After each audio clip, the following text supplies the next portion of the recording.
যত খুশি তত এভাবে মোচড়াইতে পারবেন, দলা করতে পারবেন, টানাটানি করতে পারবেন, কোনোভাবেই এই পিঠাটা ছিঁড়ে বা ফেটে যাবে না যতক্ষণ না পর্যন্ত এই পিঠাটা আপনি হাত দিয়ে টেনে এভাবে ছিঁড়তেছেন। তো সারা দিন তুলোর মতন সফট আর নরম তুলতুলে থাকবে এই খোলাজা পিঠা। সম্পূর্ণ টিপ সহকারে নোয়াখালীর বিখ্যাত খোলাজালি পিঠার রেসিপি শেয়ার করব। আর এরকম অসংখ্য ছিদ্রই হচ্ছে খোলাজা পিঠার আসল বৈশিষ্ট্য। তো কিভাবে এরকম অসংখ্য ছিদ্র আনতে পারবেন পিঠার ভিতরে, সম্পূর্ণ টিপস থাকবে আজকের এই ভিডিওতে। ভিডিওটি হারিয়ে যাওয়ার আগে ভিডিওটি শেয়ার করে টাইমলাইনে রেখে দিতে পারেন। যখন এই পিঠাটা বানাবেন ঝটপট ভিডিওটি দেখে কিন্তু পিঠাটা বানিয়ে নিতে পারবেন। একটা মিক্সিং বোলে 2 কাপ নিয়ে নিচ্ছি চালের গুঁড়া আর স্বাদ মতো দিয়ে দিচ্ছি লবণ। আমি এখানে ডিপ ফ্রিজার চালের গুঁড়া ব্যবহার করেছি। আপনারা চাইলে কিন্তু বাজারের থেকে কেনা শুকনো চালের গুঁড়া অথবা ভিজা চালের গুঁড়া যে কোনো একটা ব্যবহার করতে পারবেন। আর এখানে কুসুম গরম পানি থেকে একটু বেশি গরম পানি অল্প অল্প দিব আর এটা মাখিয়ে নিব। মোটামুটি একটু গরম তাপ আমার হাতে সহ্য হয়, এজন্য আমি হাত দিয়ে এটা মেখে নিচ্ছি। তবে আপনারা চাইলে কিন্তু এ পর্যায়ে এখন চামচ ব্যবহার করতে পারেন। তো আরও কিছুটা পানি দিয়ে এটা খুব ভালো করে মেখে নিতে হবে। এখন আপনারা ভাবতে পারেন সেই তো পানি দিয়েই মাখতে হবে, তাহলে একসাথে বেশি করে পানি ঢেলে দেই। এই কাজটা কিন্তু ভুলেও করা যাবে না। এক্ষেত্রে অল্প অল্প পানি দিতে হবে আর এটা হাত দিয়ে কচলে কচলে মেখে নিতে হবে।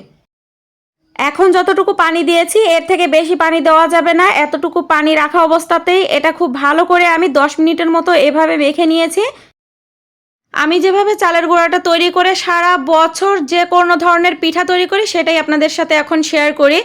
5 কেজি যদি আতপ চাল নেই তাহলে সিদ্ধ চাল নেই 2.5 কেজি। আর এই রেশিওতে আমি চালটা গুঁড়ো করে ডিপ ফ্রিজে রেখে দিই। আর এই চালের গুঁড়া দিয়েই কিন্তু সারা বছর যে কোনো ধরনের পিঠাই আমি বানিয়ে থাকি। আর এই চালের গুঁড়া দিয়ে যে কোনো ধরনের পিঠা একদম পারফেক্ট হয়।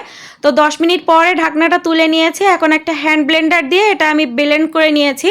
তবে যদি আপনাদের হাতের কাছে হ্যান্ড ব্লেন্ডার না থাকে সেক্ষেত্রে আপনারা ব্লেন্ডার মেশিনও ব্যবহার করতে পারেন। যদি ব্লেন্ডার মেশিনও না থাকে সেক্ষেত্রে হাত দিয়ে এভাবে খুব ভালো করে এটা আরও কিছুক্ষণ কচলে নেবেন। তো এটা দেখতে এরকম একটা স্টিকি ভাব হবে। এ পর্যায়ে বুঝে নিতে হবে যে এটা আর মাখতে হবে না। এখন এখানে আরও কিছুটা গরম পানি দিয়ে এখানে পাতলা একটা ব্যাটার তৈরি করে নিব।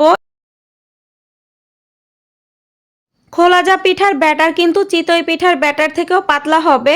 এখন এই বাটিটা একটা সাইডে রেখে দিচ্ছি। আলাদা একটা বাটিতে বড় সাইজের একটা ডিম নিয়ে নিয়েছি। একটা চামচ দিয়ে ডিমটা খুব ভালো করে ফেটিয়ে নিয়ে এখন এই ফেটানো ডিমটা সরাসরি এই ব্যাটারের ভিতরে দিয়ে একটা হ্যান্ড উইক্স দিয়ে খুব ভালো করে আবারও মিক্সড করে নিচ্ছি।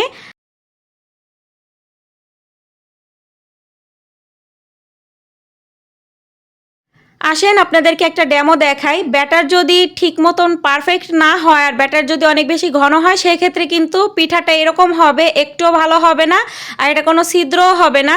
তো এর জন্য ব্যাটারটার ভিতরে আরও কিছুটা পানি দিয়ে আমি আরেকটু পাতলা করে নিয়েছি। আর এটা দেখেন দেওয়ার সাথে সাথে এটা হাজার হাজার ছিদ্র হয়ে গিয়েছে, যেটা কিনা আপনি গুনেও শেষ করতে পারবেন না।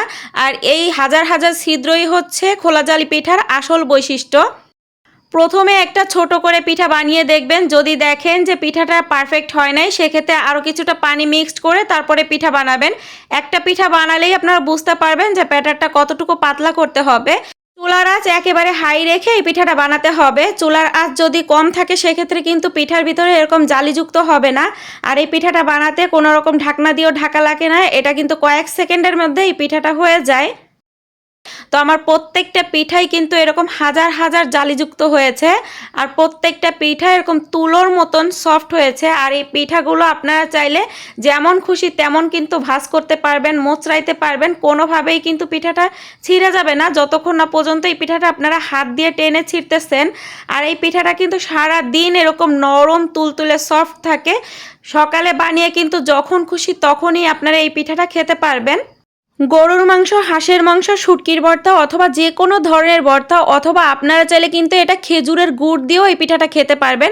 শীতের এই সিজনে সকাল অথবা সন্ধ্যার নাস্তায় পারফেক্ট একটা পিঠা। তো আশা করি রেসিপিটি ভালো লেগেছে। ভালো লেগে থাকলে প্লিজ লাইক, কমেন্ট, শেয়ার করতে ভুলবেন না। আজকের মতন বিদায় নিচ্ছি। Tata, bye bye.